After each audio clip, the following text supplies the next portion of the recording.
Sobat Naker, kali ini kita sudah kedatangan dua narasumber hebat di bidangnya. Halo, selamat datang Kak Fatur dan Kak Ulin. Apa Halo Kak, kabar? kabar baik.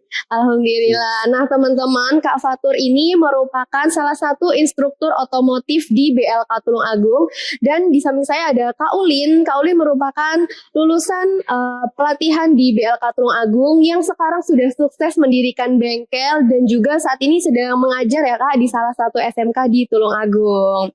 Nah, kali ini kita akan banyak sekali membahas nih Kak mengenai bengkel konvensional dan juga bengkel motor listrik ini. Karena kan memang trennya ini sedang mulai ada tren mengenai motor listrik yang sudah banyak di pasaran gitu ya Kak. Benar. Nah, kalau kita lihat memang saat ini motor listrik itu memang sudah banyak nih di pasaran. Tetapi kalau dari Kak Fatur sendiri nih yang sudah expert di bidang ini, dari pandangan Kak Fatur, gimana sih perkembangan motor listrik di Indonesia saat ini? Oke, terima kasih Mbak Vina. Untuk perkembangan motor listrik di Indonesia, kita bisa lihat data dari internet yang saya ambil dari Gabungan Motor Listrik Indonesia.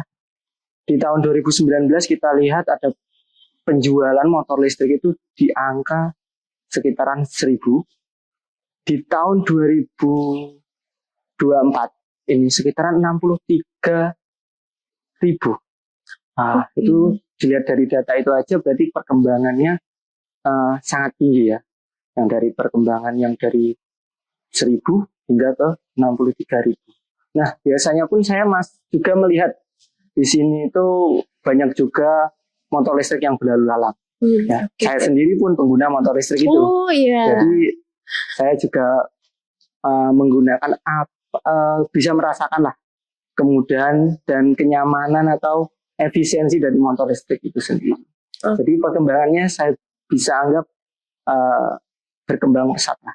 Oke, nah berarti kalau aku boleh tahu berarti sebelumnya Kak Fatur ini punya motor konvensional tetapi sekarang sudah mulai beralih menggunakan motor listrik gitu. Benar. Ya. Nah kalau boleh tahu sebenarnya apa sih bedanya Kak Fatur nih sebagai pengguna, apa sih bedanya penggunaan motor konvensional dan juga motor listrik ini? Oke, untuk perbedaan dari motor listrik dan motor konvensional, yang kita tahu kan motor konvensional itu biasanya pakai konsumsi bahan bakarnya pertamax ya, pertamax atau bensin ya, bensin. Nah, kalau motor listrik ya tentu kita pakai listrik, di mana nanti pergeraknya kayak motor gitu, dinamo, ya, di mana itu nanti digerakannya beda dan sumbernya listrik.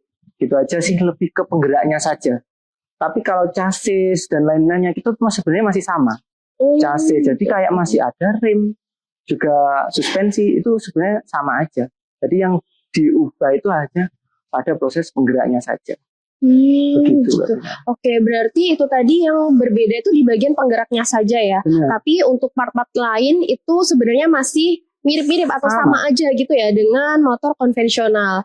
Nah, kalau boleh tahu nih berarti sebenarnya apakah motor konvensional itu bisa dirubah jadi motor listrik atau nggak bisa gitu ya Kak? Oh, ya. Kalau di dalam dunia otomotif itu disebutnya konversi Mbak Wina. Konversi. Jadi konversi itu mengubah pergerakan dari motor konvensional atau biasanya ICE kita sebut di dunia otomotif menjadi motor listrik. Ya, itu konversinya. Di saya sendiri atau di bengkel PT BLK Tulung Agung juga pernah mengadakan konversi seperti itu. Jadi kayak di belakang ini kan motornya Honda Vario. Ya. Kayak yang warna hitam ini. Yang warna ya hitam, yang paling kiri kalau kanan kalau di sini ya. Kanan ini dari motor konvensional injeksi, motor bahan bakar bensin injeksi dengan sistem injeksinya ini dirubah menjadi motor listrik. Nah seperti itu. Ya, tetap ada part-part yang harus kita beli, terus kita ubah atau kalau disebutnya zaman sekarang plug and play di situ. Misalnya paksa dan paksa juga. Nah, ini adalah salah satu hasil dari karya guru-guru di SMK Tulung Agung yang berkumpul jadi satu yang dinaungi di UPT BLK Tulung Agung. Seperti Oke. itu, Mbak. Nah, kalau boleh tahu ini kan berarti motor Vario hitam ini sudah dikonversi. Nah, proses pengkonversiannya tuh di BLK Tulungagung ini. Benar. Nah, waktu melakukan proses pengkonversian ini, apakah ada kesulitan tertentu ketika merubahnya menjadi motor listrik? Kesulitan yang dihadapi oleh teman-teman ya ada, pasti ada. Yang satu ya karena ini suatu hal yang baru. Jadi ada part-part itu yang belum bisa dipasang secara langsung. Jadi harus ada akal mengakali. Kebetulan kemarin kita mengubah konversi, salah satu pesertanya adalah Mas Ulin ini. Sebagai perwakilan dari BLK. Iya. Jadi beliau juga merasakan sendiri bagaimana sih perubahan dari motor konvensional berubah menjadi motor listrik. Nah, itu. Kalau lebih tepatnya kesulitannya tetap ada. Salah satunya yaitu kita harus merasiokan antara perubahan roda CVT yang sebenarnya pakai transmisinya CVT ke roda belakang itu menggunakan belt. Nah, itu kita masih juga perlu trial and error ya di situ ya Mas ya. Salah satunya itu, dan yang lain-lainnya mungkin dari kita harus memprogram dari controller tersebut. Cara memprogram itu menggunakan laptop, dan itu harus data-data yang kita input harus sesuai dan seefisien mungkin motor ini bisa berjalan. Seperti itu. Jadi dari borosnya baterai itu akan lebih terjaga seperti itu hingga efisien. Itu Mbak.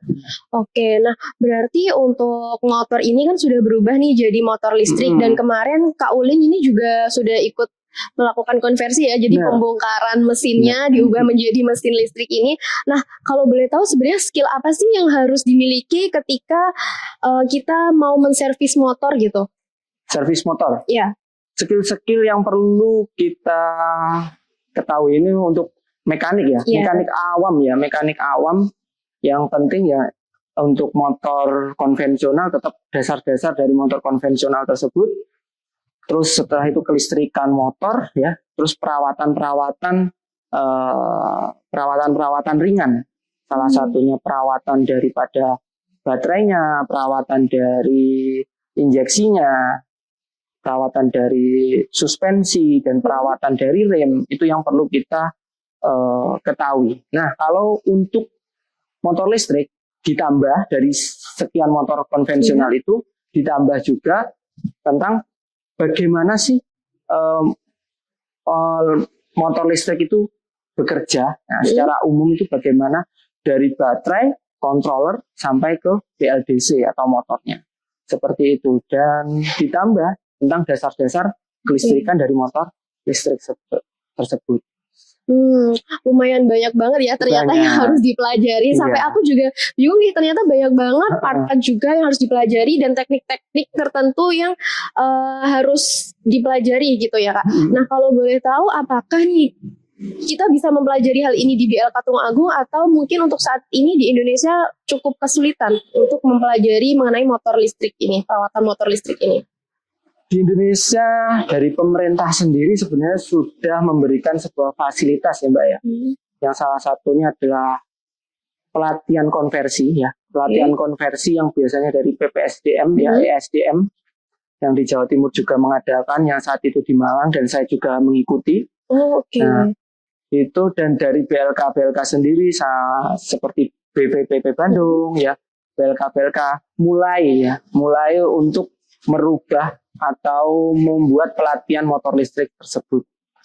Gitu. Nah, mungkin yang dari karena belum semua BLK ada motor listrik, nah itu bisa diawali dengan bagaimana sih motor konvensional itu cara merawatnya bagaimana sih. Jadi perlu juga pelatihan di motor injeksi atau motor konvensional lainnya. Karena di motor listrik pun itu juga ada kompetensi tentang motor konvensional, karena kayak suspensi, rem itu kan juga ada. Nah, itu juga bisa dipelajari di motor-motor konvensional seperti itu. Oke, nah berkaitan dengan peran pemerintah tadi nih Kak, berarti pemerintah itu juga mensupport untuk BLK mengadakan pelatihan juga ya Kak?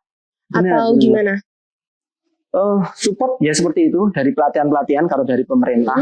Jadi kalau yang secara nyata ya, pemerintah di tahun 2003 ya, di tahun 2023 itu mendapatkan subsidi kalau kita beli motor listrik, Mbak. Oh gitu. Yaitu sekitaran 7 juta. Dan kalau konversi pun itu juga ada subsidi. Nah, seperti itu. Itu salah satu cara pemerintah untuk agar motor listrik itu berkembang. Nah, seperti itu. Saya sendiri pas beli motor itu juga dapat subsidi. Jadi saya, wah ini dapat subsidi dan efisien banget nih motor listrik. Nah, akhirnya saya beli. Seperti itu, Mbak.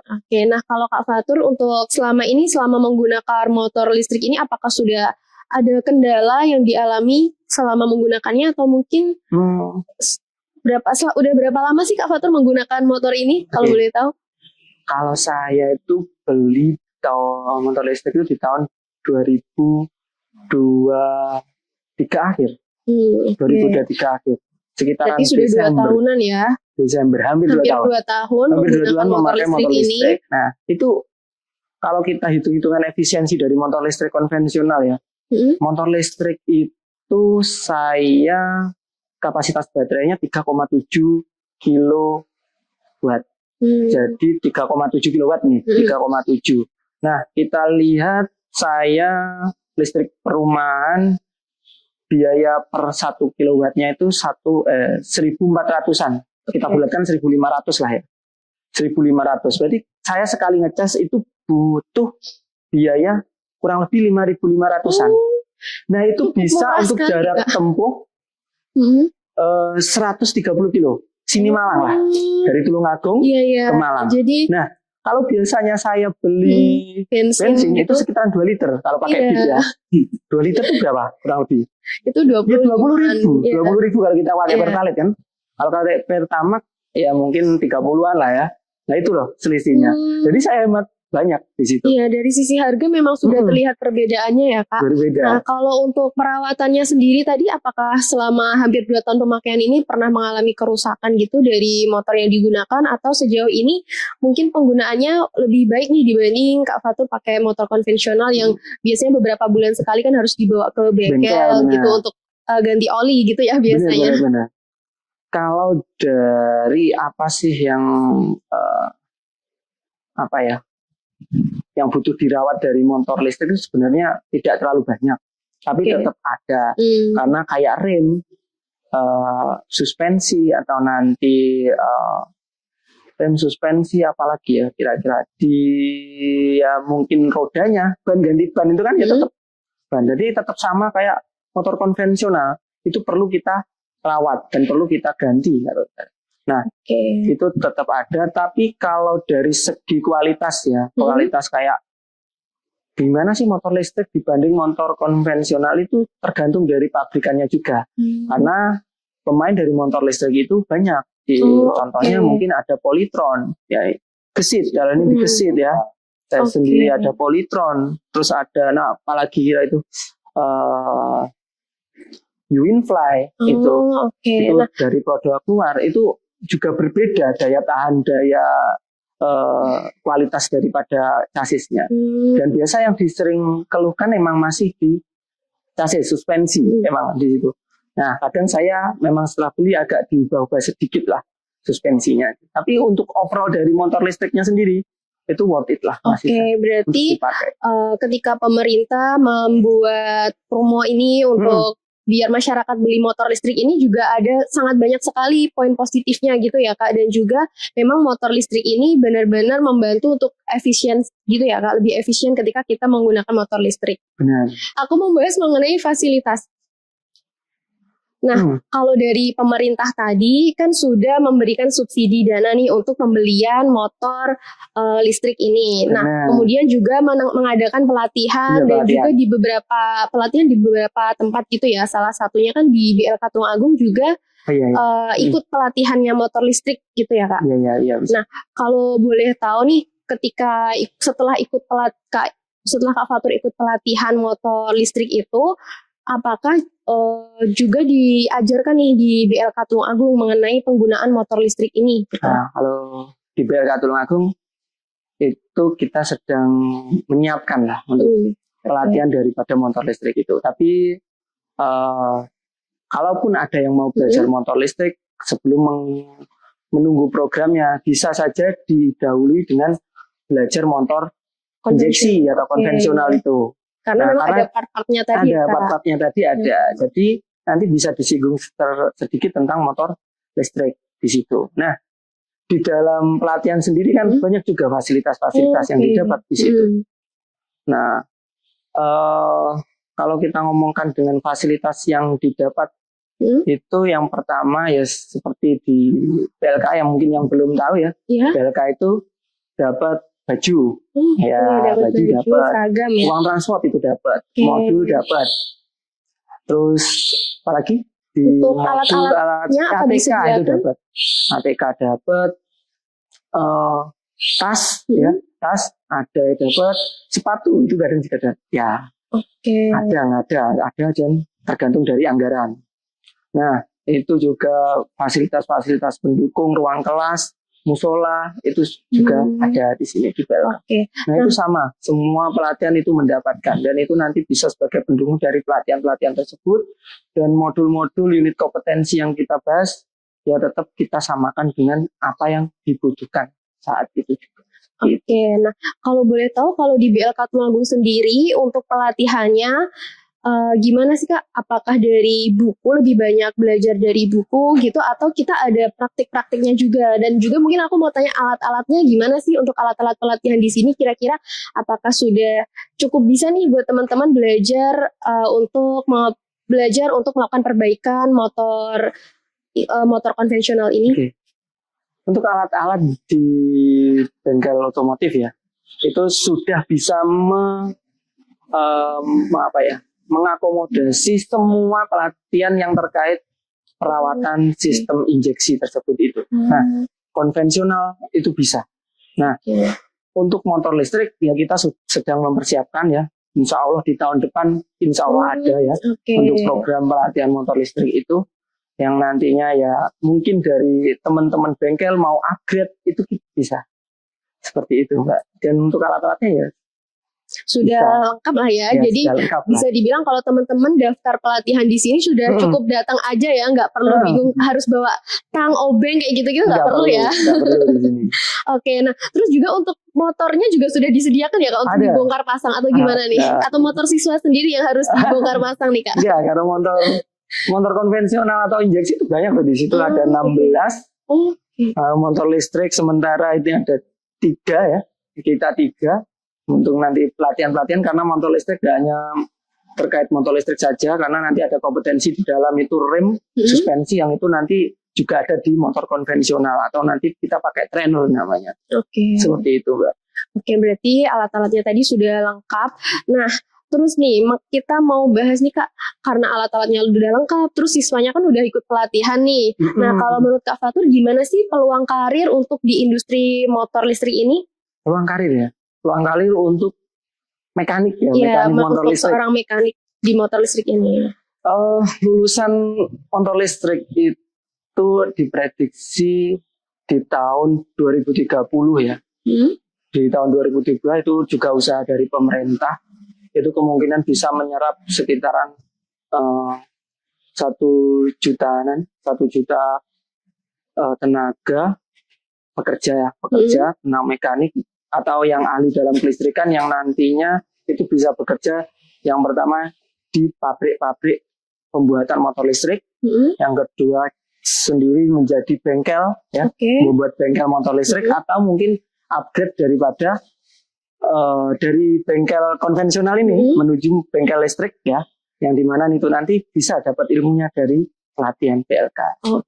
Nah aku jadi nyambung nih sama Kak Ulin. Jadi seperti yang disampaikan tadi kan prospek karirnya tuh juga bisa terjun untuk di industri bengkel. Nah kebetulan Kak Ulin ini juga salah satu alumni yang sekarang sudah mendirikan bengkelnya sendiri nih Kak Ulin. Nah, kalau boleh tahu nih, aku pengen dengar langsung dong pengalaman Kak Ulin dari yang sudah lulus di BLK ini kemudian mendirikan bengkel tuh apa sih suka dukanya, terus juga mungkin kesulitan awal saat mendirikan bengkel tuh seperti apa sih? Apa yang saya rasakan ketika melakukan pelatihan di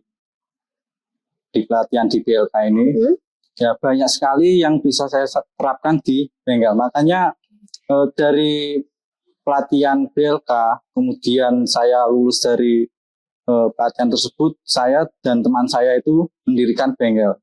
Oke. Nah, Jadi join sama Ya, temennya sama nih. join sama temannya ada ya kayak apa ya, buat bisnis lah, Oke. buat bisnis kecil-kecilan sama teman saya. Kemudian ya uang dari tadi yang disampaikan oleh Pak Fatur, uang transfer itu untuk dana pembuatan bengkel atau ibarat alat-alat lah. Untuk beli itu alat-alatnya. alat-alat. Nah, untuk ibaratnya apa ya, untuk penyervisan yang ringan-ringan saja. Oke.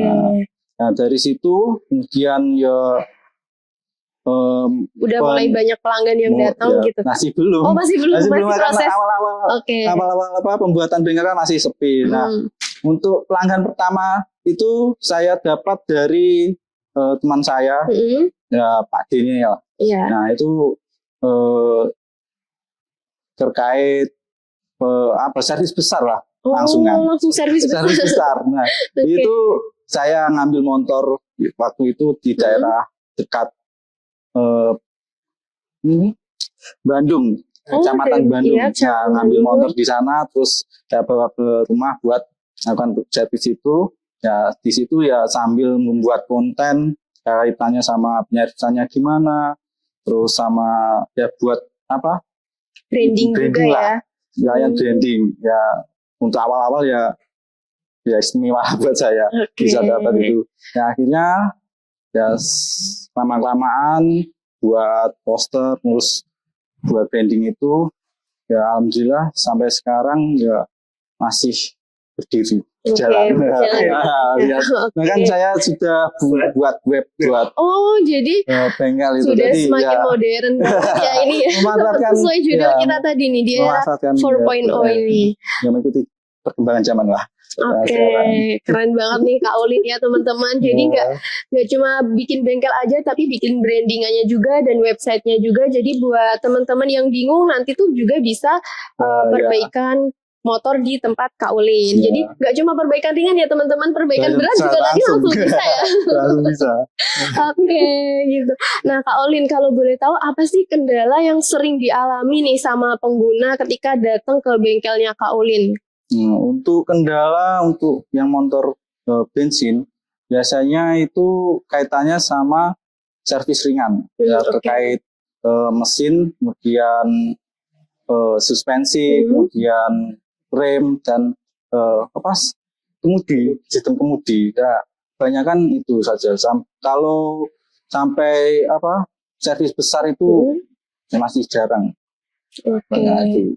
Nah, kan karena aku cewek nih sebenarnya nggak terlalu mengerti otomotif nih. Biasanya kalau aku bawa motor tuh aku langsung taruh nih ke bengkelnya, aku kasih tahu ini pokok motornya sulit gitu. Nah biasanya ada nggak sih cewek-cewek yang kayak gitu juga nih Kak? Ya, kalau cewek ya kebanyakan motornya kendalanya apa nih?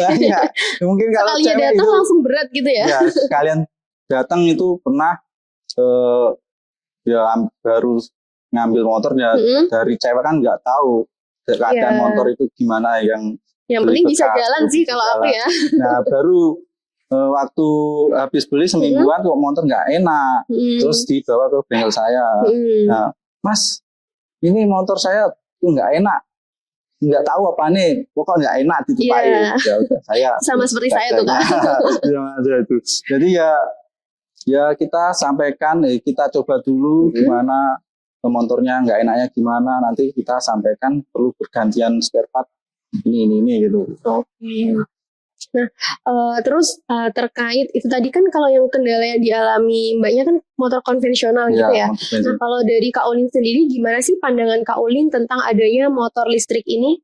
Kalau motor listrik ini bagi saya ya harus didukung.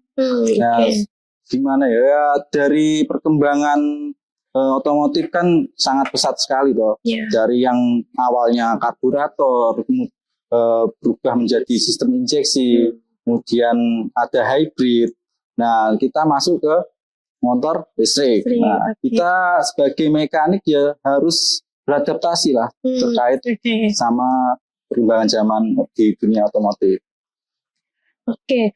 Nah, mungkin kalau untuk motor listrik ini tadi berarti bukan menjadi suatu halangan ya Kak bagi seorang mekanik. Takutnya karena ada motor listrik jadi membuat mekanik ini merasa bengkelnya jadi takutnya sepi nih gitu karena ada motor listrik. Nah, kalau dari Kak Ulin sendiri, apa sih pesan untuk mekanik muda biar nggak takut sama perubahan tren di industri ini? Dan tadi kan seperti yang sudah dijelaskan ya, jadi otomotif kan memang mengalami banyak sekali perubahan dan sekarang sudah di motor listrik ini.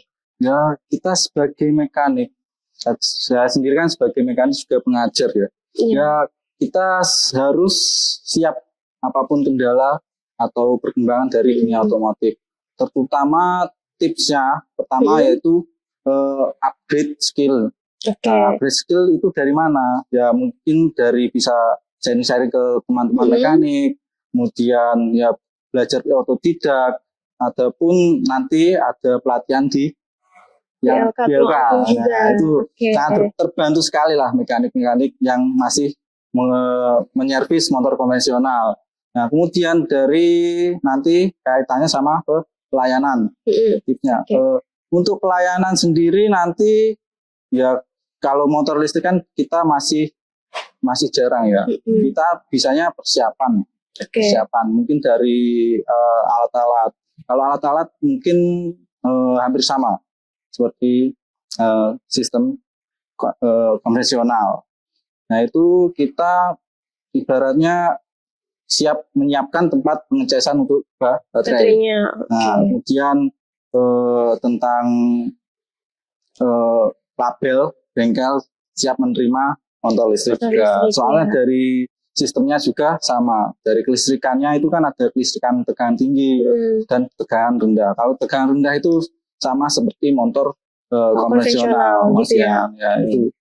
Nah, kemudian sama kerjasama lah sama mungkin dari pabrikan atau teman-teman networking ya komunitas itu. Nah, itu bisa juga mengupgrade skillnya. Skill di motor listrik ini ya, untuk perbaikan dan juga untuk kalau mau modifikasi juga ya untuk konversi ke motor listrik juga.